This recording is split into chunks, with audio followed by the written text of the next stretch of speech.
31 मार्च 2026 को भारत ने एक ऐतिहासिक उपलब्धि दर्ज करते हुए स्वयं को आधिकारिक रूप से माओवादी उग्रवाद से मुक्त घोषित किया।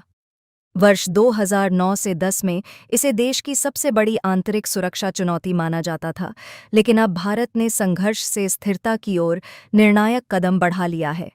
इस बदलाव का सबसे बड़ा असर आंतरिक सुरक्षा ढांचे पर पड़ा है। जिन क्षेत्रों में पहले माओवादी जनताना सरकार जैसी समानांतर व्यवस्था चलाते थे, वहां अब पूरी तरह संविधान और राज्य की सत्ता स्थापित हो गई है। इससे शासन की वैधता और नागरिकों का भरोसा दोनों मजबूत हुए हैं।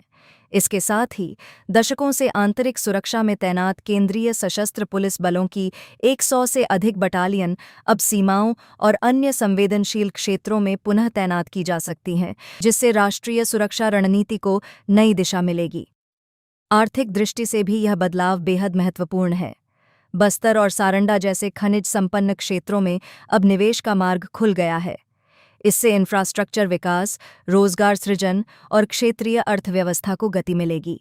साथ ही माइनर फॉरेस्ट प्रोड्यूस पर एमएसपी लागू होने से आदिवासी परिवारों की आय बढ़ेगी और स्थानीय बाजार अर्थव्यवस्था मजबूत होगी। सामाजिक और राजनीतिक स्तर पर भी बड़ा परिवर्तन देखने को मिल रहा है। अब बुलेट से बैलेट की ओर बदलाव स्पष्ट है, मतदान प्रतिशत बढ़ा है और आदिवासी समुदाय लोकतांत्रिक प्रक्रिया से जुड़ रहा है। फॉरेस्ट राइट्स एक्ट 2006 और पंचायती राज प्रावधानों के बेहतर क्रियान्वयन से अधिकारों की बहाली भी संभव हो रही है। हालांकि चुनौतियां अभी भी मौजूद हैं।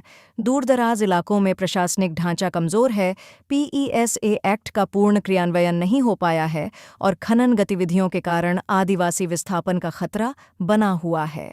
इसके अलावा उग्रवाद के बाद उत्पन्न खाली स्थान को संगठित अपराध नेटवर्क भरने की कोशिश कर सकते हैं। भविष्य के लिए विकास और सुरक्षा का संतुलन बेहद जरूरी है।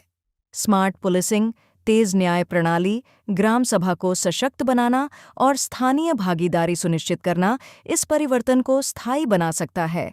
यह बदलाव सिर्फ एक सुरक्षा सफलता नहीं, बल्कि भारत के लिए विकास, विश्वास और समावेशी भविष्य की मजबूत नींव है।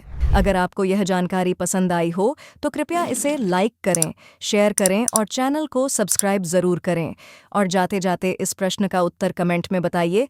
प्रश्न: भारत को माओवादी उग्रवाद से मुक्त घोषित किस वर्ष किया गया? ए 2024, बी 2025, सी 2026, डी 2027,